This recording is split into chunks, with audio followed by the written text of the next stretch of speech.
अब इसकी वही बात है ना यार, कि अगर हम लोग भी अगर तो एक धाम खोल के बैठते और बोलते कि बस हमारे पास से क्रिया कराओ, और जब जब तुमको तकलीफ आए 2 अगरबत्ती जला दो, 1000 दीपदान कर दो, 50 कर दो, ये सारे केस कभी सॉल्व होते ही नहीं। क्योंकि जिसके घर की क्रिया है वो ही घर का मतलब, जैसे मैं मेरे पितर से सबसे ज्यादा कनेक्टेड हूँ, मेरे घर के स्पिरिचुअल गाइड देवता प्रेत से मैं सबसे ज्यादा, मेरी बॉडी सबसे ज्यादा कनेक्टेड है। उसी तरीके से कोई दूसरा बंदा इलाज कर सकता है, लेकिन सबसे ज्यादा जो एक्सपीरियंस होंगे, काम होगा, प्रोसेस स्ट्रांग होगा, वीक होगा, वो सब तुमसे होगा। इसलिए मैंने बताया था हमेशा, अगर मैं भी एक एक प्रेत को, एक एक इंडिविजुअल को देख देख के बोल देता, हाँ भाई आपको आधी नेगेटिविटी है, आपके 4 चक्र खुले, आपके पास 3 सिद्धियां है, आपके पास ये देवी है, हाँ ठीक है, 4 क्रिया कराओ, बाकी का चीज भी खुल जाएगी, और 10 धाम तुम ऐसे ही घूम लेते। तो अपन ने ये जानने की कोशिश की कि वो बंदा अपने घर की क्रिया देख ले। एक ही केस को पकड़ के ही रखा, इतनी बार बोला गया मेरे को कि पुराने केस छोड़ दे, पुराने केस छोड़ दे, लेकिन मैंने वो छोड़े नहीं यार। उसका मकसद ही वही था, एक ही केस कंटिन्यू, उसी पे काम, रोज दूसरे दिन तीसरे दिन, एक हफ्ता, 15 दिन, एक महीना, अमावस पूर्णिमा अमावस पूर्णिमा, देख देख के मैंने, जब मैं फ्री में नहीं, पिछले 4 साल से जो मैं गाइडेंस में था, लोग जैसे ही अमावस पूर्णिमा का टाइम आता था मेरे को मैसेज भेजना शुरू कर देते, भैया बहुत तकलीफ हो रही, भैया ऐसा हो रहा है, वैसा हो रहा है। तो मैंने देखने की कोशिश की कि यार ये एक सर्टेन टाइम पे इनको क्यों ट्रिगर होता है।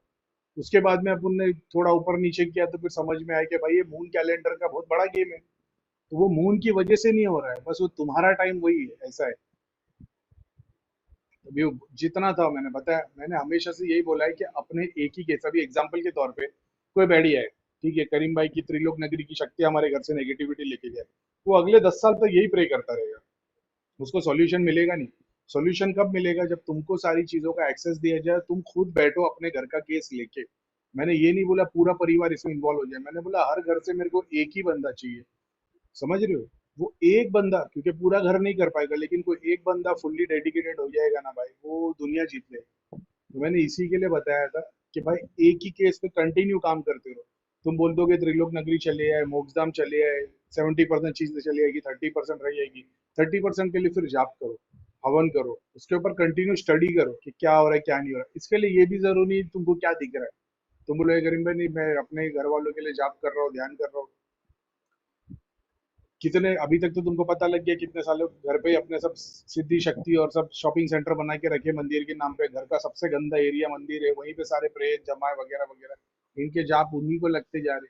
समझ रहे हो, ऊर्जा बढ़ते जा रही है, जो पीछे आके खड़े हो जा रहे हैं, तुमको परेशानी हो रही वगैरह वगैरह। लेकिन मैंने हमेशा से ये बोला है, अपने घर का खुद ही केस सॉल्व कर लोगे, फुल्ली डेडिकेट रहोगे तो उसी पे कंटिन्यू काम करते रहो, छोड़ो मत उसको। उसको ऐसा समझो कि ये जिंदगी भर रहने वाला है, उस पर कंटिन्यू काम करते ही चले जाओ। समझ रहे हो। अब मेरे घर पे तो ऐसा कोई केस था नहीं, अल्हम्दुलिल्लाह मेरे को कभी कोई ऐसी तकलीफ थी नहीं, तो मैं दुनिया की केस लेके बैठ गया, नहीं तो मैं आज भी मेरे ही घर के केस सॉल्व करते बैठा रहता। लेकिन जब किसी भी रीजन से भगवान ने ये मकसद बनाया ना मेरा, तो इसी पे काम करते चले गए कंटिन्यू काम कर ही रहे, चीजें नहीं हट रही। मैंने ये समझा ही नहीं कि भाई खत्म हो गया, नहीं चलते रहना चाहिए। आज भी लोग यही एक्सपेक्ट करते हैं कि भाई हमको चेक करके बता दे। भाई मैं जिस स्वरूप में आज की डेट में किसी का शरीर देखता हूँ ना, तो एक नेगेटिविटी तो नहीं, मेरे को तो रोम रोम में शक्तियां दिखाई देती है। नेगेटिविटी, सिद्धि, शक्ति। अभी एग्जाम्पल के तौर पे तुम्हारे पेट की क्रिया देख लिया जाए, तो पेट में पूरा का पूरा एक लोक दिखाई देता है, और एक नहीं ऐसा दिखाई देता है जैसे तुम्हारे पेट में खाना गया और बाहर निकलने का जो पूरा है ना, ऐसा समझो ट्रेन की जर्नी स्टेशन है, और वो स्टेशन पे एक लोडिंग गाड़ी लेके आ रही है और हर जगह अपना सामान उतारती जा रही है, हर स्टेशन पे, पहले पहले स्टेशन पे, वो दूसरे स्टेशन पे, तीसरे स्टेशन पे। तो जो सबसे ज्यादा, क्या नाम है, फ्रेश चीज है, भाजी वगैरह एग्जाम्पल के तौर पे, वो पहले स्टेशन पे उतारी जाएगी। जो सबसे एंड में पचने वाला है वो सबसे लास्ट स्टेशन पे उतारा जाएगा। अब वही तुम आगे पीछे खा लोगे। ये सब कहाँ से पता चला, आयुर्वेद की पढ़ाई करने से। अपन तो देख रहे हैं बकवास चीजें दिख रही है, लोग बोल रहे करीम भाई को तो पेट में सब लोग दर्शन हो रहे हैं। जिस किसी को देख रहे बोले पेट में चेस्ट में लोग दर्शन दिखाई दे रहे, मेरे को लोग दिखाई दे रहे, राक्षस के, देवता के वगैरह वगैरह। क्यों, क्योंकि जहाँ पे हम सीख रहे थे वहां पे कोई इतना सिखाने वाला टाइप का कोई था नहीं, अपने एक्सपीरियंस से सीखना पड़ा, तब समझ में आया कि अच्छा पुराने आयुर्वेद में चीजें बताई गई हैं।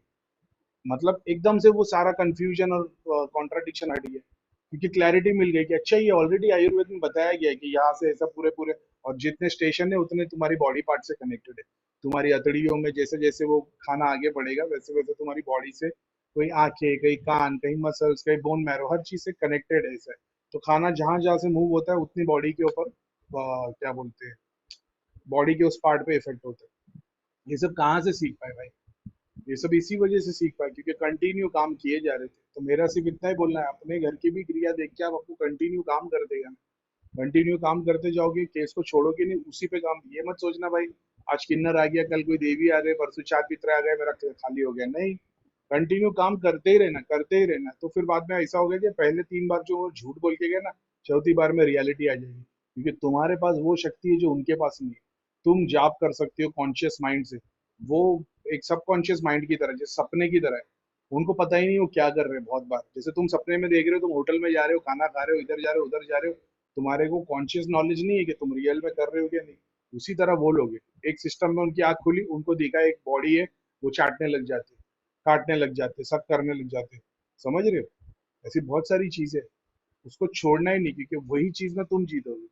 क्योंकि वो लोग उतना जाप नहीं कर सकते, ध्यान नहीं कर सकते, तुम ही कर सकते हो। जितना ज्यादा तुम करोगे उतना ज्यादा उठते चले जाओगे। और ये सारी चीजों के लिए कोई दृष्टि की जरूरत नहीं। मैं अभी भी यही बोलता हूँ। हालांकि मैंने हमेशा दृष्टि को प्रमोट किया, लेकिन मैंने ये बोला है कि मतलब एक तरीके से दृष्टि का प्रचार तो अपन ने किए थे, जरूरत भी है। लेकिन वो दृष्टि किस मकसद से, वो हमेशा जान लेना। कोई दूसरा बंदा तुमको नहीं बताएगा कि तुम्हारे 4 चक्र खुले हैं, तुम्हारी दृष्टि खुली है। तुम खुद एक्सपीरियंस करोगे। और कल तुमको कोई बोलेगा ना, भाई तेरे को 2 चुड़ैल लगी है, तेरे 3 चक्रों के ऊपर मलिनता है, तुम बोलोगे फर्क नहीं पड़ता भाई, अपन जाप ध्यान करने वाले हैं। जब तुम डरोगे ही नहीं तो तुमको कोई चीज अफेक्ट नहीं कर सकती। ऐसा है। चैलेंजेस तो बहुत आएंगे भाई, बहुत अलग अलग जगह पे तुमको डराया जाएगा, घबराहट दिलाई जाएगी या कुछ होगा। छोड़ना नहीं, हमेशा दिमाग में ये रखना, भाई क्या होएगा, इससे ज्यादा मर ही जाऊंगा ना, उससे ज्यादा तो कुछ होगा नहीं। भगवान का नाम लेते लेते मरूंगा ना, किसी ओड़ी में नहीं जाऊंगा सिवाय भगवान के पास। ये क्लैरिटी हो जाएगी ना भाई, तुम दुनिया जीत लोगे। बस मैंने यही सिखाने के लिए ग्रुप बनाया था, लेकिन पता नहीं अभी क्या है। लेकिन ठीक है, बहुत अच्छी बात है। अपने एक ही केस पे कंटिन्यू काम करते रहो, कंटिन्यू काम करते रहो। एक लिमिट के बाद वो होना बंद हो जाता है, उसकी फिक्र छोड़ दो। क्योंकि अमावस पूर्णिमा के बाद जो स्टेटस चेंज होता है, ऐसा है। तो खैर ठीक है, लेकिन गुड।